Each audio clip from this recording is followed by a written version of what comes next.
Hey, Mustangs, just a reminder about the choices of the Russian population where to live. Remember, this is not people who say today, oh, here's what I want to live. I'm going to choose to live near water, cooler climates, etc. But over the time, historically, this is what's happened. So here we have a map of Russia. Here we have a population map.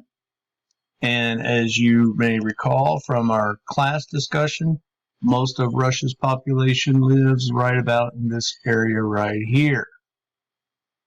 Okay.